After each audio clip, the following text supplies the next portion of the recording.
किताब तो बहुत पढ़ लेते हो, लेकिन क्या बहुत सारा किताब याद रहता है? यही सवाल मेरे मन में भी आता था, लेकिन मुझे ये रिपोर्ट मिली, इसे रिपोर्ट ही कहूँगा मैं।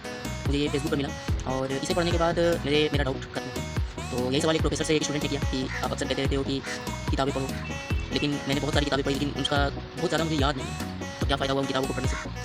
तो प्रोफेसर ने कहा कि आज शाम तुम नदी किनारे आना, मैं तुम्हें वहाँ पर समझा दूँगा कि इससे क्या फ़ायदा हुआ। ठीक, शाम में स्टूडेंट पहुँचा, हुआ प्रोफेसर पहले से वहाँ थे।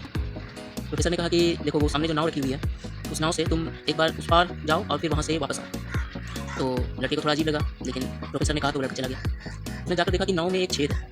लड़के ने बताया कि नाव में छेद है सर, मैं नहीं जा पाऊँगा। तो प्रोफेसर ने कहा नहीं नहीं जाओ, इसी नाव से जाओ। तो वो लड़का किसी तरह उसमें बैठा, थोड़ा बहुत गंदगी थी उस नाव में, उसे साफ़ किया।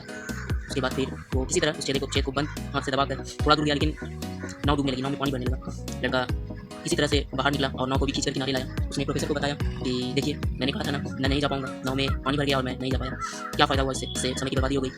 तो प्रोफेसर ने कहा वैसे ही मैं तुम्हें समझाना यही चाह रहा हूँ कि जरा आप इस नाव को ध्यान से देखो, क्या वो नाव पहले जैसा है? जब तुमने उसे पहली बार देखा था तो वो गंदा था, लेकिन अब वो साफ़ है। उसी तरह जब हम किताबें पढ़ते हैं तो हमारे दिमाग की गंदगी हमारे नई इन्फॉर्मेशन और अच्छी इन्फॉर्मेशन से भरता जाता है और बेकार फालतू की चीज़ें दिमाग से निकलती हैं। इसलिए किताबें पढ़िए और ऐसे ही कंटेंट के लिए सब्सक्राइब कर दो।